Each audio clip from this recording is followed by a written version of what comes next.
Welcome, welcome, welcome. Good evening, good evening, good evening to our family, to our friends, to those that are watching near and far.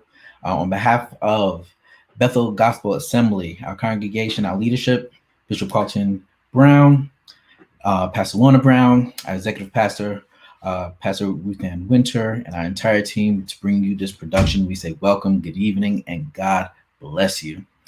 Tonight is part 2 in an exciting series that has been labeled as What Happens When Christians Vote. And today we're going to kind of hone in on a specific topic. We want to talk about the collective voice, and we want to stress the fact that your voice matters. Your voice matters. So I have some extremely phenomenal guests that are online that have joined with us. But before we do that, I'm going to make a couple announcements and pray real quick, and then we'll start. But would you join in with me? Quick word of prayer to set things off right, and we'll get started. Let's pray. Father God, we thank you and praise you for this day, for this time. We ask that, Lord, you would turn our hearts towards you, you turn our minds towards you. Proverbs 4:7 says, wisdom is the principal thing, therefore get wisdom. And in all thy getting, get understanding. And so in these series of Wednesdays where we usually come together and pray, we're prayerfully considering the knowledge that we want to soak up from our guests, from the experiences they have. And we want to be mindful of our role that we play in the community that surrounds us, including the nation as a whole. So we ask even now for healing touch. We know we're still in the midst of this pandemic. We are praying for Joshua and Justin continuously as they continue to go through procedures and rehabilitation from the accidents. We pray for the entire Bethel family.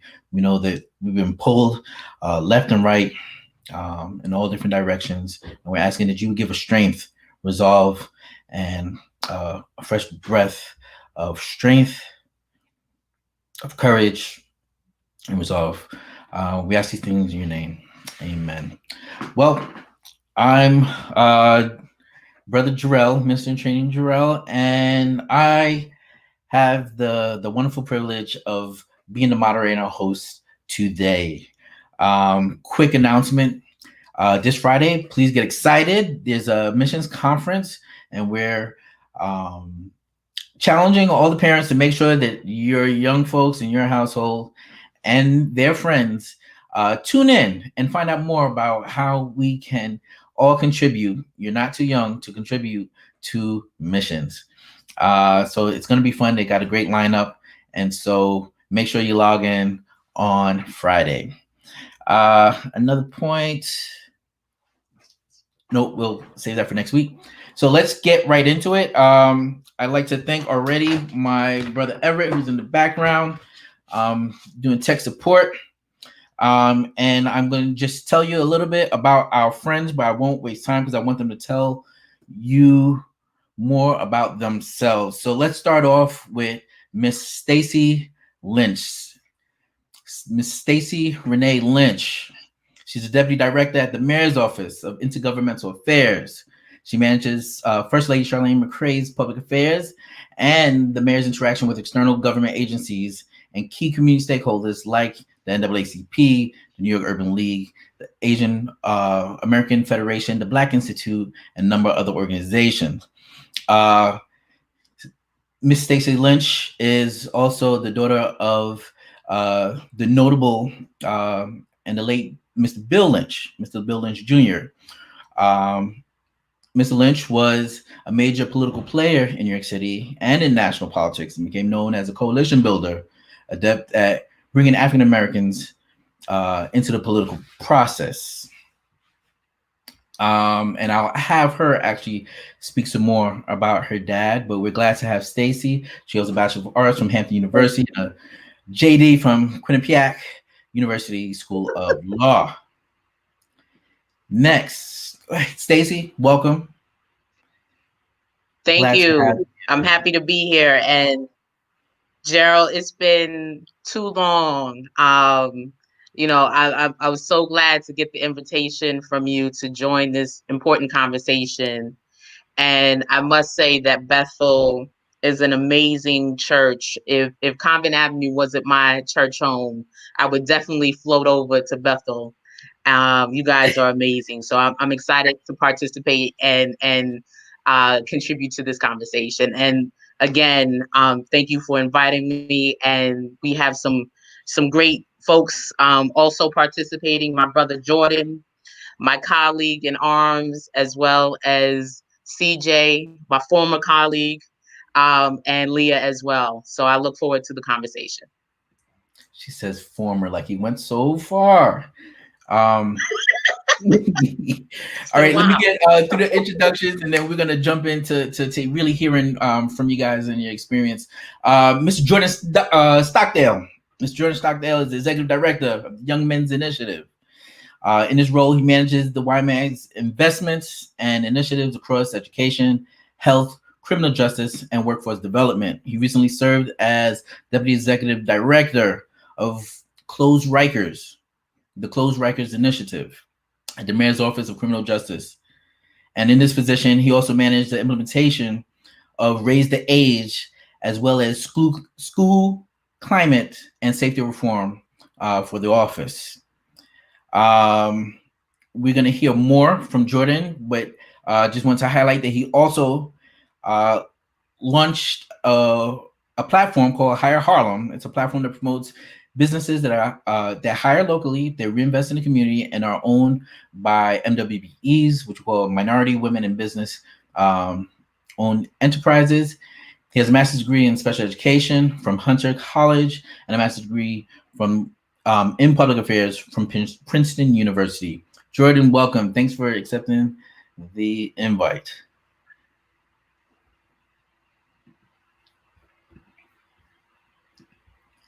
And I'm going to jump in and invite Leah to the stage.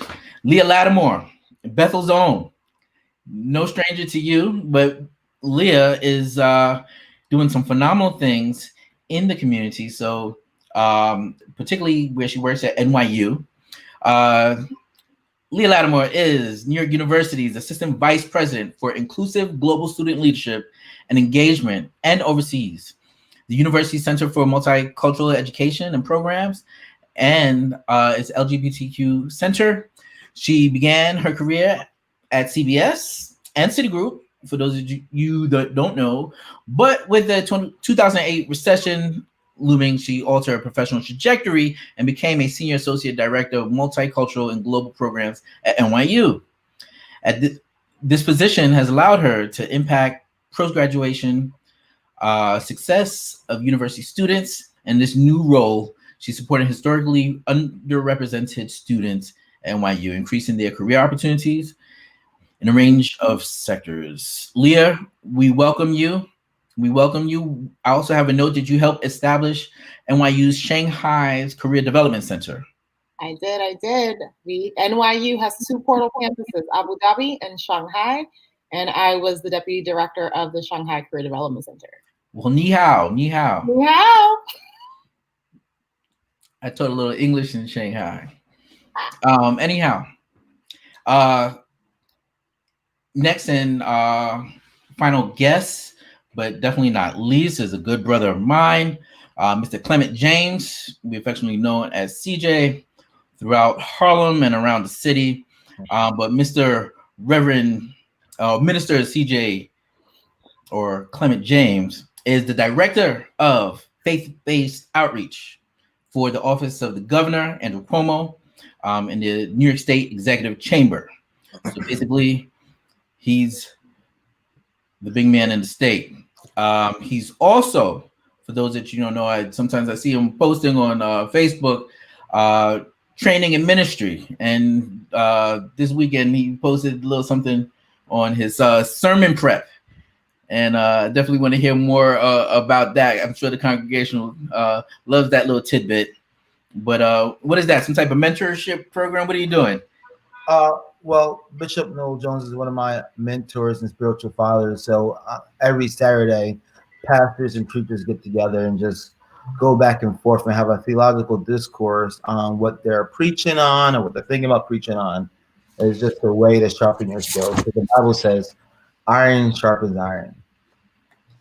Amen. Well, thank you all for being here. I actually would like to say thank you for having me, Jarrell.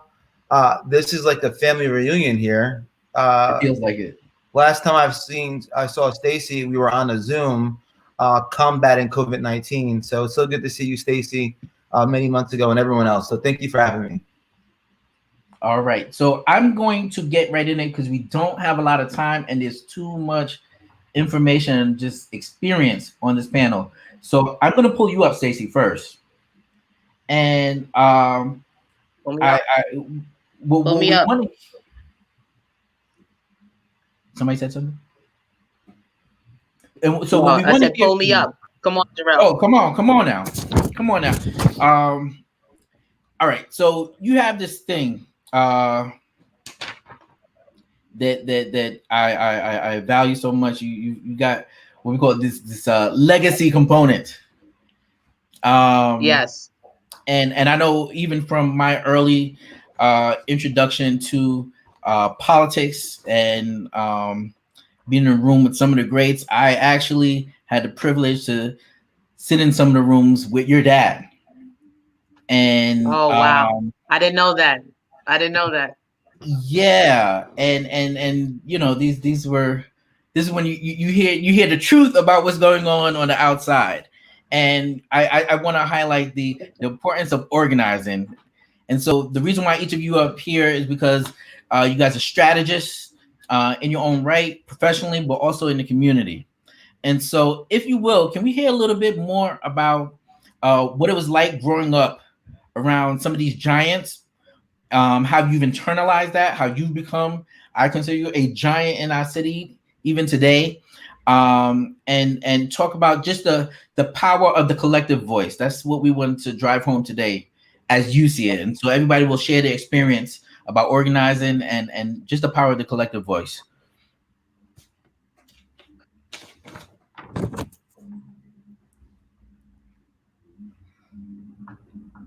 And so if you could tell us a little bit about your background, what you actually do day in and day out, and then the Daughters of the Movement piece that you're organizing. Is she frozen?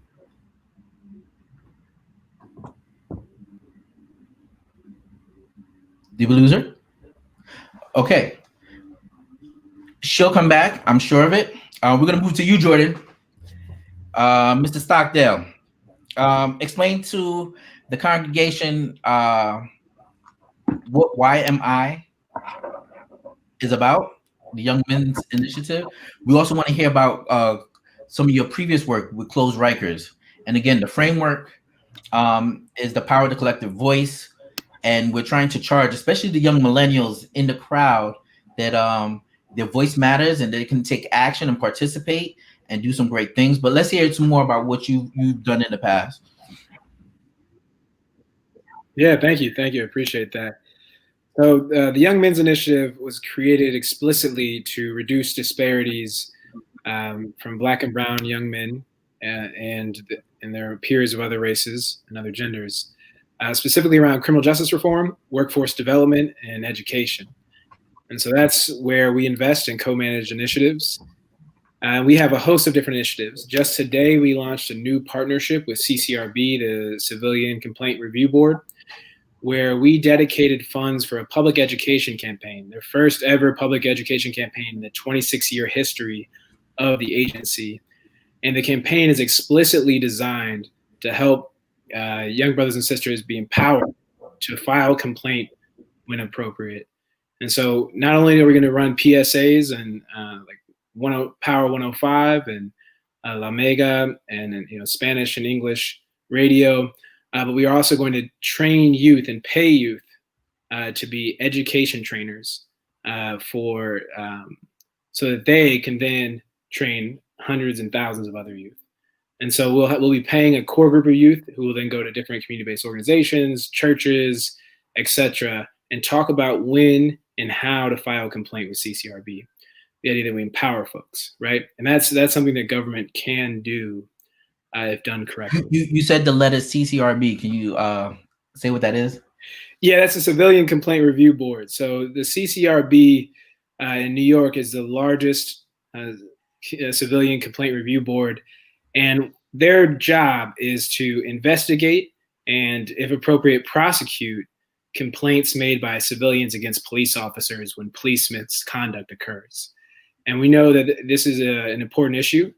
And today at the CCRB hearing, I talked about when I was inappropriately stopped and frisked in East Harlem on 119th and 3rd Ave, when 3 officers, plainclothes officers, ran up on me and pushed me to a wall and aggressively frisked me. I went into all that today, and that was a lot. But sadly, things like that still occur, even though much less as stop and frisk has ended. But the importance of the CCRB is still here. And so that's an initiative we launched today. A couple weeks ago, we launched an initiative with the mayor called Mentors Matter. And through that initiative, we are going to offer mentoring, tutoring, and social emotional support to thousands of DOE students as they transition into this new blended learning environment per the COVID crisis. So one of those initiatives, we have a large contract with 100 Black men to offer mentoring and educational enrichment services to hundreds of youth this year. We have in our communities, really successful people that if organized and paid can then give that knowledge and love to our community, right? And that's exactly what Mentors Matter is doing, and with 100 Black men. The other part is we're going to hire CUNY students to tutor DOE students. So again, successful CUNY students will have the opportunity to be paid, and there's not a lot of jobs right now, so that's a good thing, to tutor DOE students, so a slightly younger version of themselves, right? And we know that that's going to be impactful and powerful. And the third part is we are issuing $500,000 in grants to community-based organizations that offer tutoring, mentoring, or social emotional support. And that's in $20,000 installments. The application period is already passed, but we're reviewing a ton of great applications. We got a ton from East Harlem and from Harlem. And we are looking at that and ensuring that the right organizations get that money to help our people. Awesome. And now that's some of what the office is doing. Can you talk a little bit about some of our young folks, not even young folks, just everybody across the board, from the youth to the seniors? They want to participate more in the community, but they don't know where, don't know how. What speak about the collective voice. How have you seen folks come together and really effectuate change in these spaces that the professionals or the bureaucrats are always dialoguing about and campaigning about? But how does the average person from the community or from the congregation get involved in something like this? Yeah, so there's a bunch of different ways. So it depends on the initiative. For Mentors Matter, we are still seeking schools, churches, other community organizations to partner with that have youth that we can mentor. And so that's, again, with the partnership with 100 Black men, and that's with the CUNY Tutor Corps. And then, of course, when we issue these grants to different community-based organizations, obviously they're going to want to partner with groups to help kids as well. So that's one way. Another way, I think, is truly just empowering our youth, right? I think that we, Black and brown young kids, we get a lot of negative stereotypes. A lot of the kind of pain is thrown our way, and so it's important that we just empower our youth and talk to our youth and share our real history. And that's something that New York City Men Teach has done, which is design curriculum specifically to teach our history and to teach the struggle through the civil rights movement up till now, that I'm sure Stacey could talk about super eloquently. And that's just an important feature that we have baked into some of our programs that is empowering, right? And just one more example of that, we issued a series of grants some months ago to organizations that were helping the community during the pandemic. And one of the organizations was Brotherhood Sister Soul. And we know that they have a true curriculum that teaches our history, and it's an empowering curriculum. So again, that's another way we can help our youth. Awesome. I'll try to circle back around, but let's hear another voice. Wait, Stacey, we have you back. Can you hear me? I'm back. I have Daughters of the Movement. Tell us about Daughters of the Movement. Sure. And I will try to answer your original question. So Okay. what was it like growing up in a household with Bill Lynch? He was definitely a coalition builder. One day, I would wake up and see Jesse Jackson downstairs cooking eggs and pancakes for the family, right? Strategizing about his campaign. Or, Sharpton would have meetings, or Melissa Viverito, just tons of folks would come to the house, right? He rarely met in the office because he wanted people to feel like you're at home and you're actually building a coalition similar to what they did in the civil rights movement. And so, watching someone like that as his daughter, I guess I naturally inherited some of his characteristics and traits. And, from that, I started Daughters of the Movement, which is a coalition of sisters. I call them sisters. We're all sisters, right? Um, and all of our parents were significant and still are to a certain degree significant figures in the civil rights movement, in politics, government, etc. And Daughters of the Movement includes myself, Gina Belafonte, Dominique Sharpton, Ilyasa Shabazz, daughter of Malcolm X, Suzanne Kay, daughter of Diane Carroll, as well as Hasna Muhammad, who is the daughter of Ruby and Ozzy. So it's an amazing sisterhood. We come together to talk about how our families intertwine. Not that many people know this, but my dad would work often with Harry and Ruby and Ozzy, and obviously Al and others. And these women, we all share stories, whether it's some of the stuff that my father did, some of the stuff that their parents did, and how we all relate. So it's an incredible, incredible sisterhood. And I'm privileged to be a part of it. Okay, so your day in and day out activity. I think when I left and went to Denmark, when I left, you were still with the Department of Youth and Community Development. Yes. Yes. Say it, Gerald. It was a long time ago, brother. It was a long time. It was a couple of terms ago. But so we know you come from a rich legacy of community action and activity. Yes.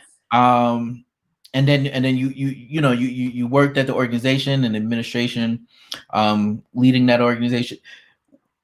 Your why. I want to hear more about your why and what do you want some of the young folks in our congregation to be inspired by and take advantage of in the city, the ability to participate in good programs or good movements. I mean, listen, I think particularly for our communities, it's just naturally ingrained in us to be public servants, right? And I say that because I'm doing my own internal reflection, right? I've decided that, and I haven't publicly announced this yet, but I've decided to run for public office, right? And the church is private. We're not public. But it was a process. Good to know. It was a process for me to actually ask myself, why are you doing this? Do you really want to do this? Do you really want to step out there and do this? And I really assessed my life and my journey, and it always came back to some form of public service, right? And so what I will say to folks, particularly young folks, if you care about your community, it's your responsibility to do some form of public service. If you care about your mom, your dad, your brother, your sister, your neighbors, right? It's your responsibility to a certain degree to do some public service. And you're probably doing public service and don't even realize it, right? So why not formalize it either through YMI and some of the programming that they're doing, NYU, the church, etc. So, what I will say to young folks is like, it's critically important to stay engaged, right?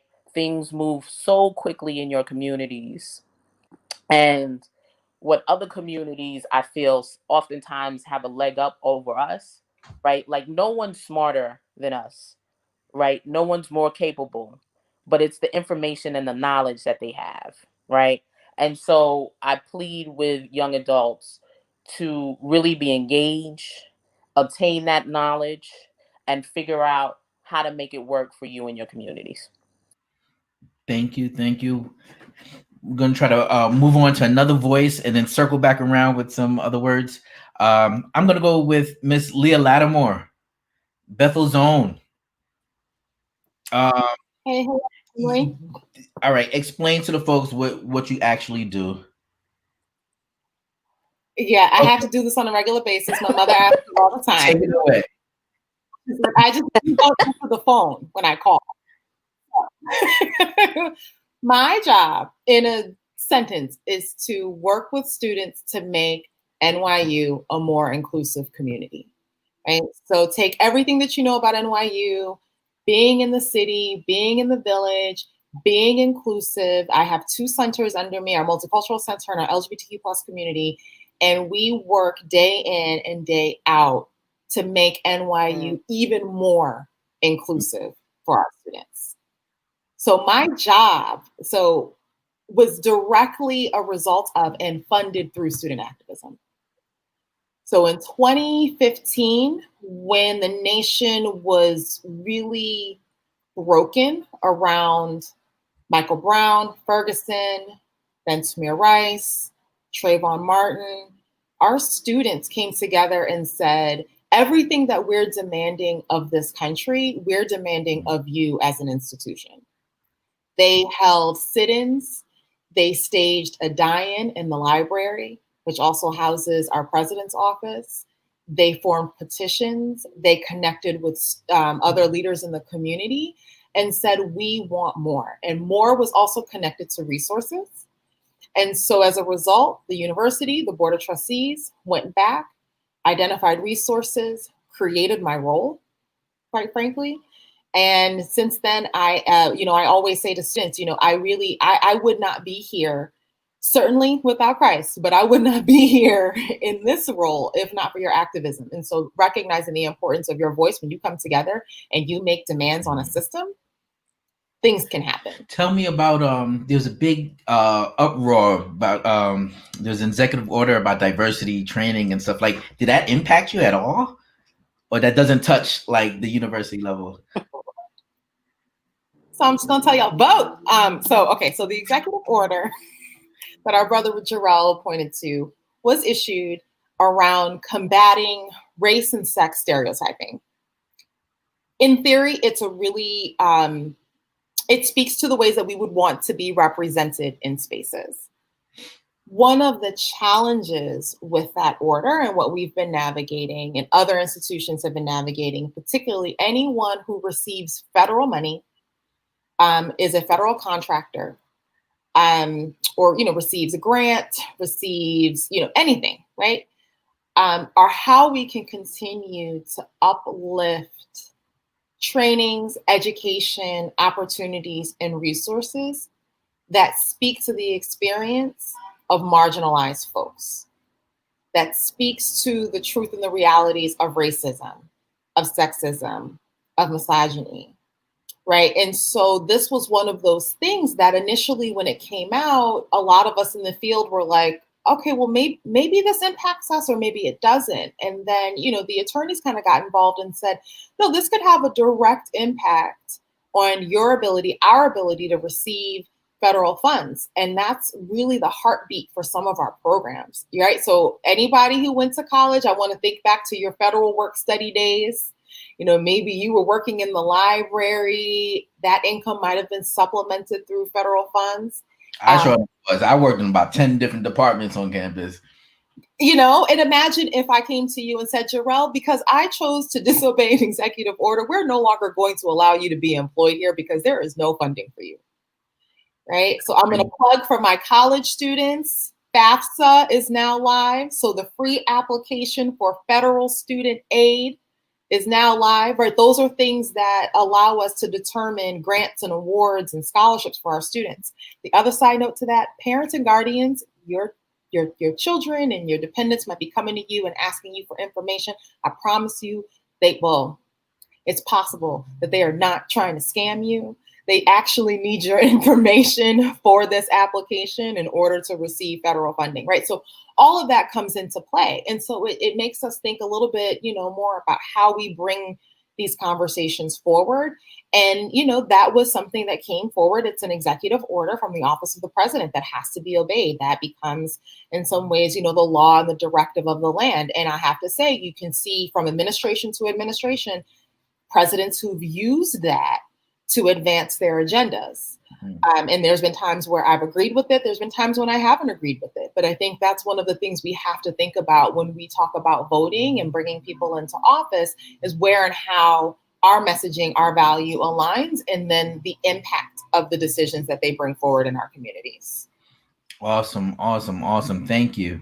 Again, FAFSA is live. It's time to apply. It's time to apply. Minister James, I think the church will be really excited to hear about some of the work that you do. And after you give us a little snippet about what you kind of do day in and day out, I want to know what are some of the great accomplishments that you've seen happen on the ground when congregations mobilize. But start off with what you do your day in, day out.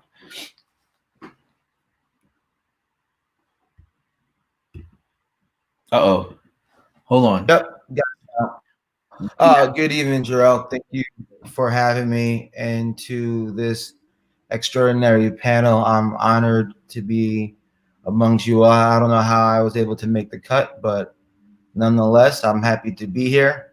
The work I do for the governor as the director of faith-based outreach, I manage and cover the entire city and state faith-based portfolio on behalf of the governor, providing resources, building relationships, managing relationships, and literally being the voice for the faith leaders and also the voice for the state to marrying these two groups together to make sure that information from the state is being streamlined and making sure the issues and concerns of these faith leaders throughout the city and state are being heard and addressed. A few major wins, I would say, this year, we were able to donate over 1 million gallons of hand sanitizer throughout the city and state, as well as face masks to these faith leaders to help us reduce the spread of COVID by partnering with faith leaders to deliver sanitizer and PPE. We also partnered with Northwell Health and Somos to do testing at houses of worship. In the first 2 weeks, at 24 churches, we tested well over probably 5,000 to 10,000 people within 2 weeks. And this is a program that we did throughout the summer. Governor Cuomo also assigned me to the COVID-19 task force, where I traveled to Savannah, Georgia, and managed 2 houses of worship, where we brought our team, our staff, our resources to Savannah to provide COVID-19 testing down there to those people in the great city of Savannah, Georgia. So all in all, my job is to do whatever it is the governor and my office asks me to do. And I enjoy working currently in this role. And I truly believe it's a dream job of mine to work in politics, but also to work in the faith capacity. And I do believe this is also ministry. I think I might have seen on your social media that you were out in Southeast Queens on Merrick. Yeah. Was it Merrick Boulevard? Yep. They have a new name. Can you tell us more about just an example of what Yeah. was going on out there and why they were applauding? Yeah.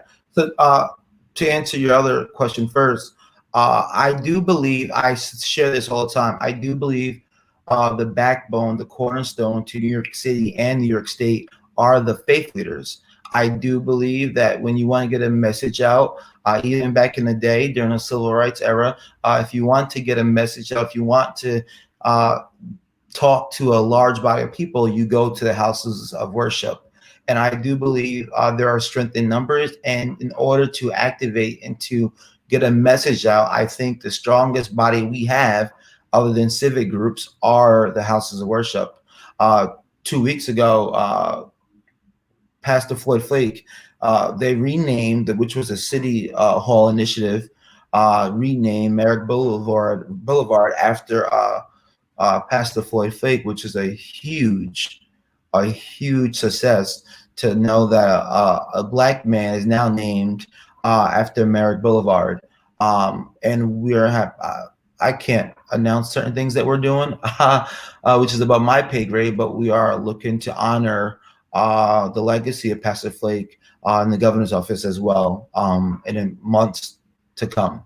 I think what I went to poke at was we're talking about celebration, but the why. What was the neighborhood? If you know any of the history, and how did that church impact the neighborhood?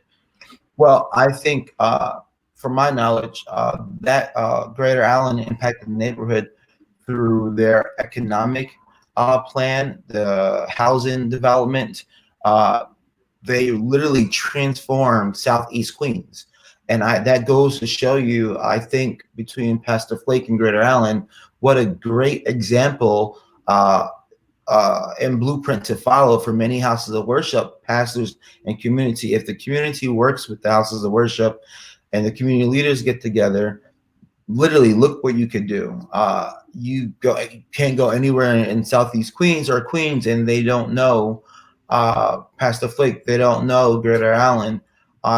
Their thumbprint is all over the entire city, specifically in Queens, and it just goes to show you that they're building schools, young adult schools. They have everything named after Greater Allen, and it shows the collaboration between the community and the church. Awesome. All right. We don't have a lot of time, so we want to zero in on kind of like the back room talk, if you will. And so I'll circle back to Stacey. Listen to the question. All right. Oh, man. So having also had some work behind the scenes in government, the vetting process of how you value or target those that you will collaborate with. How does the voting activity of an organization, or the voting activity of a church, or voting activity of a tenant association, how does that impact, let's say, your day-to-day operations role or job, if that makes sense? Okay. Absolutely. So give me like 2 minutes. I'm going to try and answer that question in a minute. But I also want to add to what CJ said about Reverend Floyd Flake. And I'm going to age myself because I think the man is brilliant, right? So he, first and foremost, was a pastor, right? And he built a coalition within his church. Not that many people know this. While being a pastor, he got into politics, right? And was elected, right? And he leveraged his political power and his religious power and formed like a trifecta of political, right, religious, and financial economic power. So I think that alone was just like genius, and it transformed, in my opinion, and to echo what CJ was saying, it transformed Southeast Queens. Right? So that's one. To tenant associations, coalitions throughout the city are critically important to my job, particularly at City Hall. 90% of what I do is really relationship management, right? And sometimes, my boss will do amazing things. Sometimes he upsets folks, right? and I try to be the neutralizer, right? To either figure it out or bring parties to the table to discuss it. And so, my experience in the last, I would say, 4 years, really, Gerald, is like coalitions are critically important to my work, right? I don't think the city can move and function without people to the table and actually resolving issues. How does this affect us who don't really support coalition building? One, people don't get reelected. Two, I lose my job, right? And three, the issues that really need to get addressed in the community don't get addressed. So I hope I met my 2-minute mark. I know I rambled. No, that's good. That's good. That's good. It's right on point. We're gonna circle back to Jordan, and some of the work. How do elections impact the work that you're doing? Especially with closed Rikers, we might have to have you back because we do want to talk more about criminal justice. How do the elections impact the success in the work that you hope to see? Hold on. Can we unmute him? Hold on. Here we go. I'm unmuted now. Good. Elections, coalition building, incredibly important. So Close Rikers was announced after a massive coalition of organizations, over 100 organizations, came together. After the New York Times and the New Yorker wrote really salient articles about the conditions at Rikers. And after an influential report was written by a collection of criminal justice experts. And so that combination allowed the mayor to decide to close Rikers. And you got to understand how unique that coalition was. It was led by a formerly incarcerated individual. There haven't been a ton of movements that we can say in American history that was led like that. For that to happen, and for the mayor to decide to leverage the kind of political capital necessary to close Rikers, the kind of actual capital necessary, took thousands of people to come together. Who knows who's going to win the next election and how that impacts the closure of Rikers? But I'll say that the plan that we had developed, the plan that was, and it's really similar to the plan that was developed by the criminal justice experts previously, would reduce the jail population by about 75%. We would have by far the lowest jail population by rate of any major city, and we'd have a jail population that we haven't had since the 1940s, well before the rise of mass incarceration. And so by any metric, this is a really progressive plan, but it's a difficult plan, right? Because it requires smaller facilities in people's backyard, and nobody wants a jail in a backyard, and every politician knows that. And so again, to have the political capital for somebody to say, we're going to put jails in people's backyards, there has to be a real coalition there to fight for that, to know the greater good, even though it's going to make a lot of people angry. It's a contentious project, but I do wholeheartedly believe it's the right one, and that it's the only way to close Rikers. So that's just a little bit on that. Folks are not entirely alarmed about jail in the backyard, even though we got a couple of them already in Harlem. Right. Including a floating boat jail in the Bronx. That's should definitely. What about wraparound services? And how more of a comprehensive approach rather than just a relocation approach? Look, you can't reduce the jail system by 75% without wraparound services. Like the reentry services, providing jobs, improving education. There's a lot of components that go into reducing a jail population that much, right? And so those are baked into the plan and baked into other initiatives. Now, can we always do more? Of course. And should we do more? Absolutely. But the idea that like there isn't reentry supports as a part of this plan is false. The idea that we can get down to a lower number, and maybe that's possible. But again, we haven't been down to 3,300 since the 1940s. Wow. And I think that we should remember that in 1991 we had 22,000 people on Rikers, and we're talking about going to 3,000 something. So, it is a really progressive plan, and I do believe it'll take a lot of supports to make happen, both in this administration and the next administration. Okay, I'm gonna stay on you for a little bit more. Tell me more about Hire Harlem.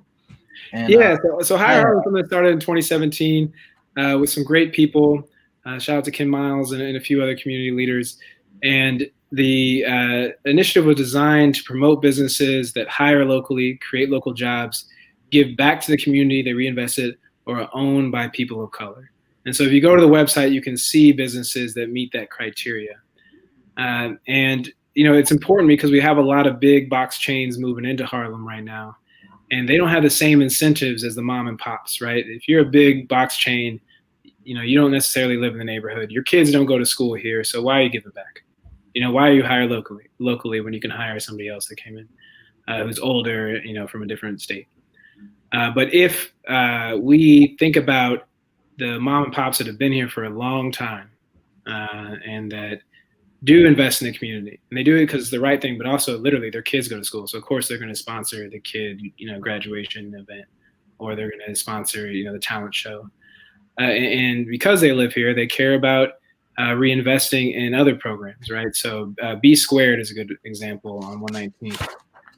And they invested in Iris House, which is in East Harlem, at CBO. $10,000. They did an event with BMW, right? So those kind of things that really matter, that take an extra effort, we got to promote and put it out there so it incentivizes us to shop at those places. Awesome. Let's see, what else do we have? Leah, I'll come back to you.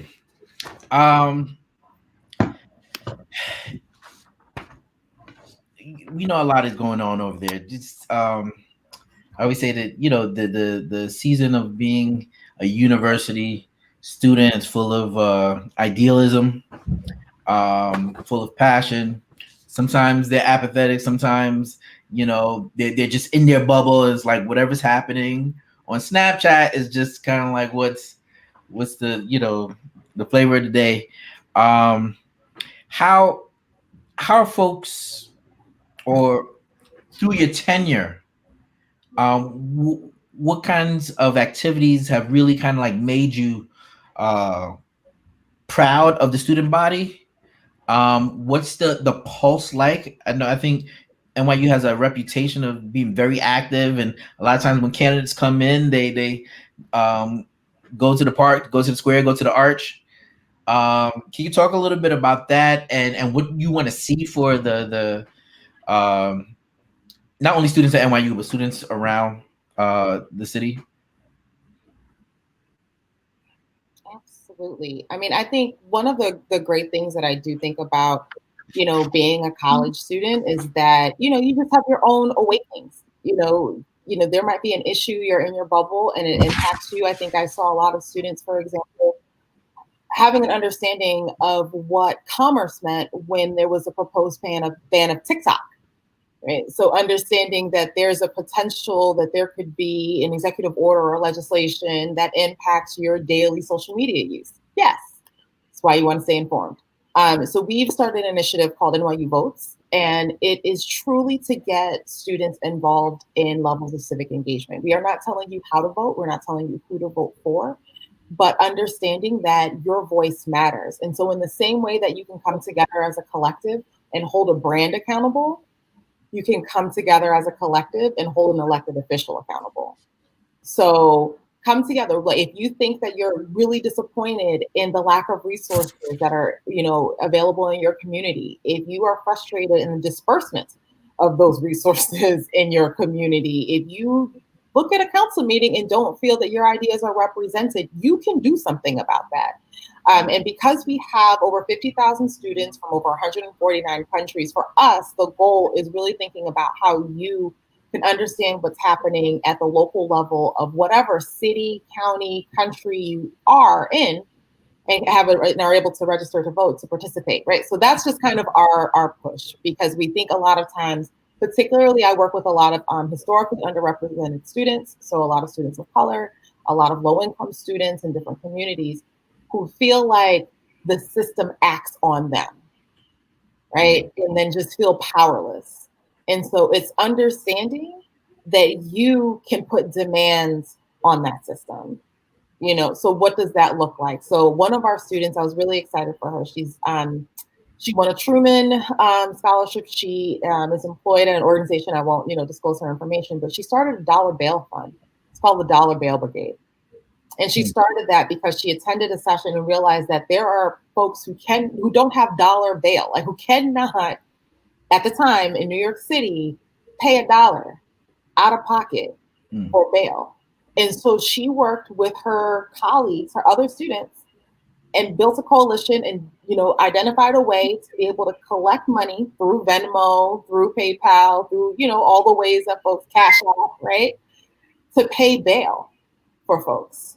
One of the most proud things, and I was really excited hearing Jordan talk about, the initiatives happening with closing Rikers, is that she posted a tweet that said, "We're closing down this New York version of this organization that is spread globally because we're actually seeing the reforms we need around bail," right? So it was one of those, we worked ourselves out of the job because we accomplished the goal. Her goal was not to keep the Dollar Bail Brigade going. It was, we wanted it eliminated, and now we're moving on to the next city and the next city and the next city.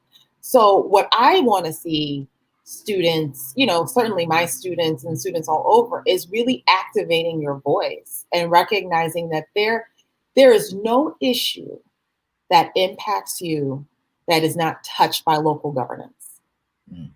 So if you care about literacy, if you care about climate change, if you care about energy, whatever it is that you might care about, your social media usage is going to be impacted or touched upon by local governance, right? And so not having to think about the whole system, but think about the thing that you care about, the thing that, you would be really upset if it, was removed or destroyed, or, you would want to see expanded, right? So we don't always have to work in oppression. We can work in, opportunity as well, folks. But it's going to require some local city official, and you may not have it all mapped out, but get engaged and figure it out. And I've seen so many people, our students, and certainly, in collectives, I think about, as Stacey was talking and, talking about the Daughters of the Movement, I think about SNCC, I think about SCLC, I think about those organizations that were at the forefront of the civil rights movement, that were led by students, that were led by young people that pushed the civil rights agenda. Right. And so just feeling that a lot of times we might feel powerless. We might feel, again, that we're on the receiving end, activate in these spaces, because you can actually implement change. Brava. So we're nearing the end, and those were so spot on that I'm gonna wrap around again. We'll go to CJ. Some final thoughts, and maybe a brief charge as to why, especially the millennials, their voice matters. And any last things you want to say? I think in the wake of the global pandemic, millennials, Generation X, Y, and Z, all this was able to see what happens if government's not working right? And George Floyd, Breonna Taylor, the numbers skyrocketing with the global pandemic. I think now it's a time to get involved. If there's no other time, if you don't need no other reason to get more involved, I think now is the time. I was always told that all politics are local, and now you actually get to see that all politics are local. We have to make change. There needs to be change. If you want to create change, now is the time. Here in New York, early voting starts October 24th. Go vote, go to the polls. I know we heard this time and time again, and I hear this quite often from a lot of my black brothers and sisters, that politicians don't do anything, government doesn't really work. Well, a lot of them didn't say that when they were getting their stimulus checks, right? So now that is proof that government works when you want it to work, when it's convenient for you.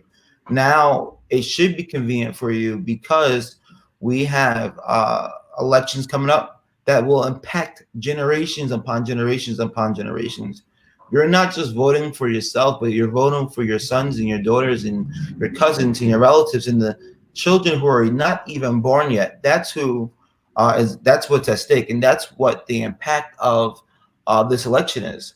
Once this election is over, you look in New York City, there's going to be over 100 plus elections happening throughout the city and state, between all local races and state races, all happening next year. And I think it's a time to get involved. What has taken place this year should have ignited something in each and every person's soul to get more involved. And the only thing I can leave you with is just to get more involved. Period. Simple. We need more people in office like Stacey, who, dedicated her entire life to public service. She doesn't have to work for the mayor. She could have left long time ago and cashed out and made a lot of money. But people like Stacey and Jordan, Jarrell and Leah do these jobs for a reason. And so now we need more Stacey's and Jordans and Jarrells and Leahs to be change agents to change this world. Come on, Minister. Come on. Jordan, how about you close out also? Yeah, so I would say that if we don't organized forces will take a bigger piece of the pie. The pie is only so big. And if we're not out there organizing, you're going to have less. That's just how it is. And so I want to say, so that was like millennials, economics 101. Thank you. Go ahead. I'm sorry. Yeah, I'd say three things because, I've definitely dealt with stereotype threat. I dealt with, trying to understand how to make moves in a new environment, in a new work setting. And so to that, I would say, read books about inspiring people that look like you. I can't say like I read, Vernon Jordan's biography or autobiography. I've read a bunch of other, amazing, black males, black women, and that stuff will inspire, and you'll see how they made moves and try to replicate that. And two, just hang with people that bring you up, right? So you got people that aren't bringing you up, leave them and go with the crew that's telling, helping you do the right things. And then like New York is amazing because there's so many programs, so many fellowships, so many opportunities for things you can join. And so I would get a part of, join one of those groups. A lot of those groups do a lot of organizing. They're out in the streets. They're helping, support the get out the vote. And so I would just join one of those. Awesome. Madam Lynch. And again, thank you for inviting me to join this critically important conversation. I'm on a beat. I'm a fan of the show on HBO called Lovecraft Country, which is amazing, right? And it talks about America during segregation, Jim Crow. And, I sit there in amazement, just like, oh my God, you think it was that long ago, but it wasn't, right? And so after watching last Sunday's episode, I walked over to my mom's house and we started to have a conversation. And my mom talked about growing up in segregation, right? So I'm one generation removed. And so I think what young adults, the millennials, need to understand is that you're not far removed from Jim Crow and segregation. And guess what?